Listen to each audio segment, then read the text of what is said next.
Bismillahirrahmanirrahim. Assalamualaikum warahmatullahi wabarakatuh. Perkenalkan, nama saya Liswanti dari kelas Pendidikan Biologi D angkatan 2018. NIM saya H0318360. Baiklah, sebelum kakak memulai pembelajaran hari ini, saya akan menyapa adik-adik sekalian. Halo adik-adik, semoga kalian sehat selalu dan berada dalam lindungan Allah Subhanahu wa taala. Baiklah, hari ini kakak akan membawakan materi mengenai bunga. Jadi, pada bunga ini kakak akan membahas bagian morfologi bunga, pengelompokan bunga, reproduksi bunga, dan beberapa manfaat bunga bagi manusia. Baiklah, pertama kakak akan membahas mengenai morfologi bunga. Jadi, bunga merupakan bagian tanaman yang terbentuk dari modifikasi daun dan batang, di mana perubahan ini terjadi karena adanya sejumlah enzim yang dirangsang oleh hormon tumbuhan tertentu. Pembentukan bunga dikendalikan secara genetik dan sangat tergantung dari kondisi lingkungan di sekitarnya. Misalnya, suhu, lama pencahayaan, dan ketersediaan air, serta kondisi tanah. Seperti pada tanaman lainnya, tidak semua bunga mampu hidup di semua iklim. Pada umumnya, bunga akan tumbuh menjadi bentuk dan bagian-bagian yang sama dan simetris. Berdasarkan bentuknya, bunga terbagi menjadi dua, yaitu berbentuk seperti bintang atau simetri radial, di mana ia disebut dengan aktinomorf.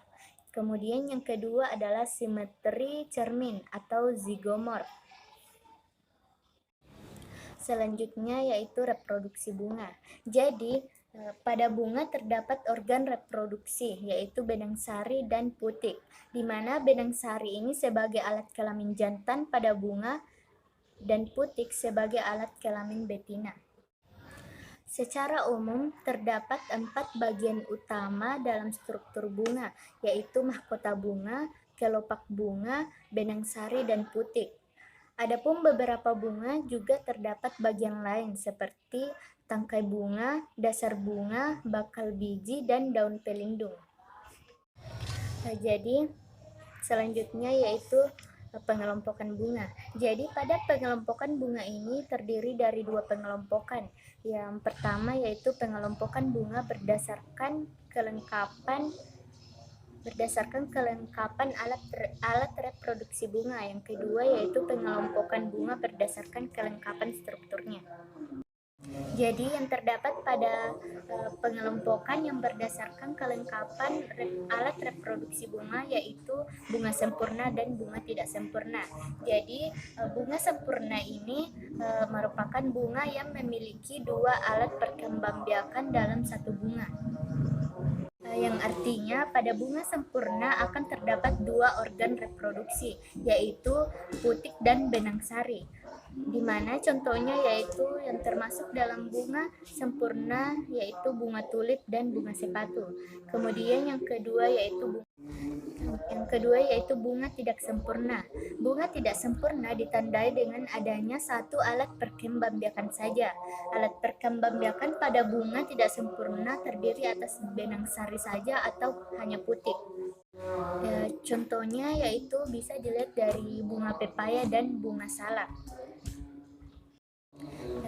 Pengelompokan yang kedua yaitu pengelompokan bunga berdasarkan kelengkapan strukturnya.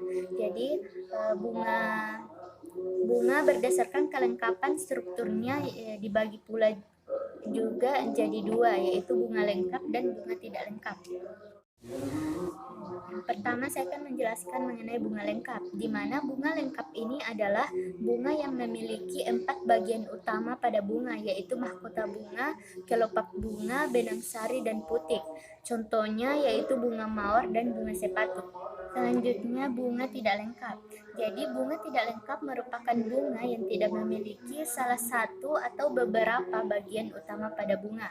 Bunga tidak lengkap biasanya hanya memiliki salah satu perhiasan bunga, yaitu mahkota atau kelopak, atau hanya memiliki salah satu organ reproduksi bunga, yaitu benang sari atau putik. Contohnya yaitu pada bunga kelapa dan bunga kamboja. Selanjutnya yaitu yang terakhir, manfaat bunga bagi kehidupan manusia. Yang pertama yaitu bunga bisa membantu dalam menyejukkan udara, di mana pada manfaat bunga ini bisa membersihkan udara sehingga kita akan merasakan kesegaran atau kesejukan ketika berada di lingkungan yang berbunga atau yang terdapat bunganya banyak. Kemudian bunga juga bisa menambah nilai estetika di lingkungan kita. Saat ini banyak bunga dan tanaman hias lain yang memiliki warna yang menawan. Hal ini akan membuat pemandangan menjadi nampak indah dan menyenangkan, sehingga akan muncul nilai estetika tersendiri yang membuat orang betah dan nyaman saat berada di lingkungan yang dipenuhi oleh tanaman bunga. Bahkan, bunga juga bisa membantu dalam hal pengobatan. Misalnya pada air rebusan bunga bisa membantu dalam meredakan beberapa penyakit seperti mengobati radang, mengurangi diare, pusing, hingga sebagai obat untuk cuci darah. Baiklah, itulah tadi materi yang sempat saya bawakan. Lebih dan kurangnya mohon dimaafkan. Assalamualaikum warahmatullahi wabarakatuh.